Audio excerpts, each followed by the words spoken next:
letih, tuan-tuan. Bicara bab sembahyang ni sebab antara perkara yang kita pandang ringan. Pandang ringan. Sebenarnya kita kena prepare dari permulaan.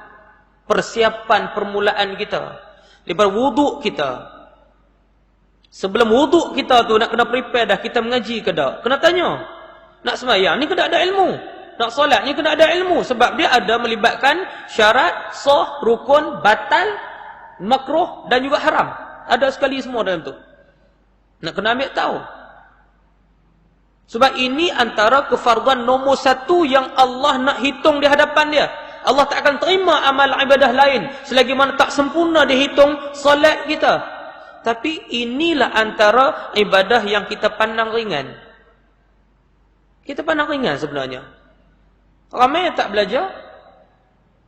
Nanti orang rokok kita rokok, orang sujud kita sujud, orang baca Fatihah kita baca Fatihah. Sekali lalu saya nak sebut tuan-tuan, Fatihah ni tuan-tuan. 7 ayat yang kita buat salah, yang menyebabkan terbatal, Allah tak terima sembahyang kita lebih daripada 43 tempat. 43. Dia panggil kesalahan besar, lahan jadi. Tukar huruf. Tha bertukar dengan sin, sin bertukar dengan sad, ain bertukar dengan alif, zai bertukar dengan zal, dad bertukar dengan ta, ta bertukar dengan ta. Semua nak kena mengaji ni. Bukan boleh merodong sebab dia rukun. Terbatal rukun, terbatal solat. Allah tak terima. 60 tahun, 70 tahun tengok-tengok nak cabut nyawa. Malaikat bawa mari tengok suratan amal, tayang dekat kita, rupanya hang ni calon ahli neraka. Ibadah hang Allah tolak ke semuanya. Tu dia tuan-tuan. Rupanya duk sujud dekat Allah selama ni pak turut, tak pernah mengaji, Allah tolak amal ibadah kita. Sering kali kita buat terbatal. Jolok di bank tu kad kita, dia tenang keluar balik, duit tak ada. Kita duk rasa gaji tiap-tiap bulan masuk, jolok tenang. Tak apalah atas muka dunia jolok dia boleh tengok juga, pergi tanya pegawai bank, hang ni nak tanya siapa?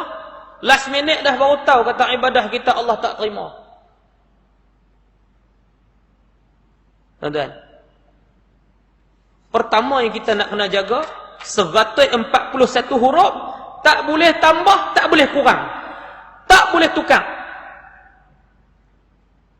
Kecuali qiraat. Kaedah qiraat yang Nabi ajar mutawatir, 10 cara baca. Contoh nak baca Imam Nafi', riwayat Qalun dan Warash, Imam Warash. Bismillahirrahmanirrahim. Alhamdulillahi rabbil alamin. Ar-Rahmanir Rahim. Maliki yawmiddin. Iyyaka na'budu wa iyyaka nasta'in. Ihdinas siratal mustaqim. Siratal ladzina an'amta 'alaihim ghairil maghdubi 'alaihim waladdallin. Itu kaedah qiraat. Nak baca qiraat dipersilakan, ngaji. Nak baca siratal ladzina an'amta 'alaihim, Imam Yaqub, sila ngaji. Boleh, diharuskan dan dibolehkan. Itu tak menukar huruf atau baris. Kaedah ada. Tapi yang kita ni 141 kurang tak boleh, tambah tak boleh, tukar tak boleh. Huruf. Syaddah ada 14. Satu pun tak boleh kurang, tambah pun tak boleh. Tasydid ada 14. Kurang tambah batal. Kurang tambah batal. Macam ciding tuan-tuan. Macam baby track tu, dipasang oleh Jepun dulu. Silap pijak meletup. Itu baru Fatihah. Itu dia tuan-tuan. Tu saya kata benda ni, kefarduan yang paling besar ini terlalu sukar. Kena teliti. Kalau lebih kurang tak mari khusyuk. Tak ada khusyuk, hambar. Hubungan kita dengan Allah rasa tak terikat. Perjanjian yang Allah dah janji nak bagi tak ada. Tak termeteri. Tak ada sign. Agreement tak ada.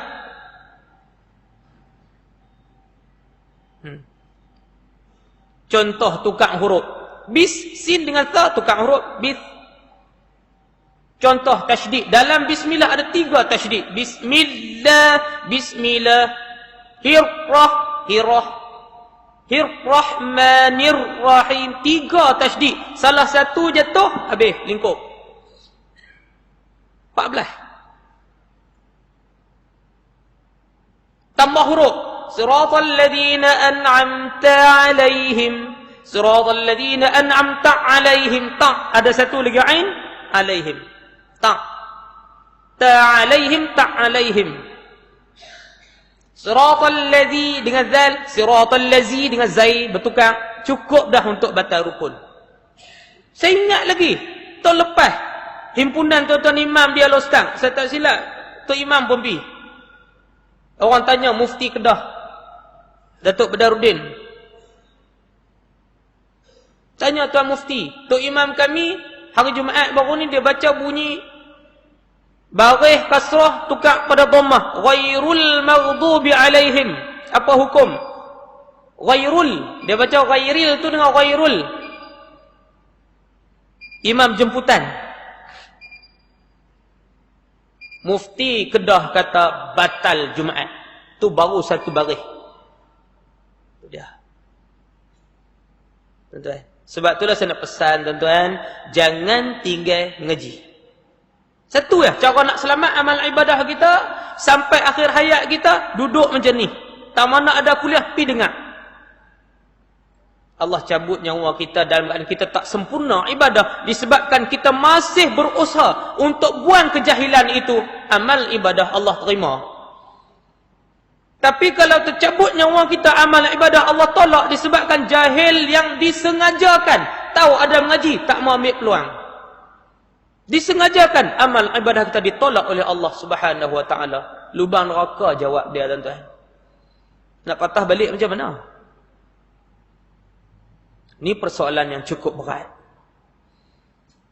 Jadi saya nasihat diri saya dan diri tuan-tuan, insya-Allah berilah ruang hati kita ni, biar ada satu ruang setiap hari 17 rakaat, biar ada Allah Azza wa Jalla. Sampai waktu ingat kefarduan kita dengan Allah.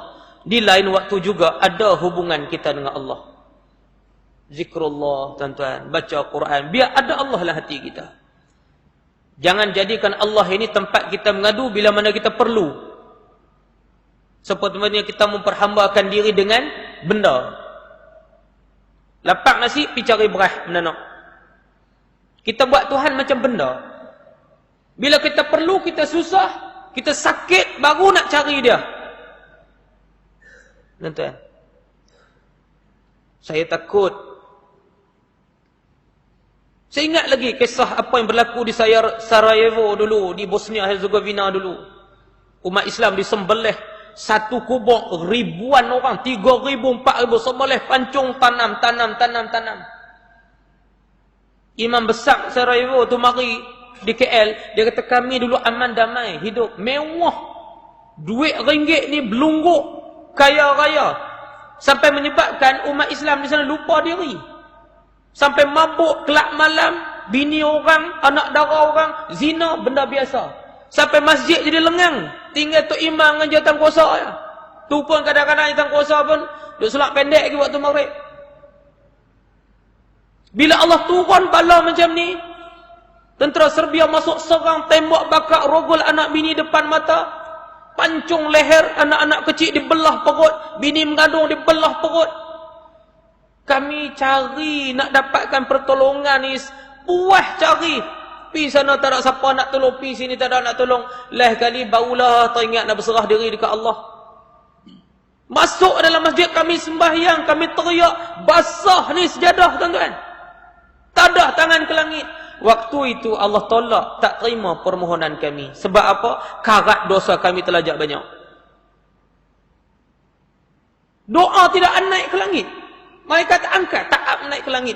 Ditendang balik, dihempak balik doa itu ke muka kami. Waktu itu baru kami tahu apa erti iman, apa erti amal. Baru kami sedar, baru kami faham. Rupanya Allah bukan matlamat macam benda yang ada atas muka dunia. Perhambakan diri waktu mana kita nak. Kita cari waktu bila kita perlu. Allah Subhanahu wa taala kena ada dalam hati kita setiap saat darah daging kita mengalir, tuan-tuan. Salah satu cara perkemahkan sembahyang kita, salat kita, insya-Allah ruh iman kita itu Allah akan hadir dalam hati kita. Setiap gerak-geri kita akan muncul nikmatnya rupanya bila hampir diri kita dengan Allah dan Allah Taala terima kita sebagai hamba Dia.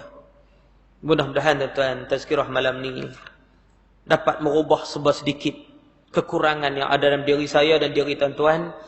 Mudah-mudahan kita sama-sama ambil iktibar dan kita perbetul yang mana kita rasa kekurangan itu. Kita semua manusia, tuan-tuan. Bukan setiap waktu kita perhambakan daripada Allah. Mudah-mudahan apa yang kita sebut malam ni menjadi pedoman untuk kita semua. Al-Fatihah.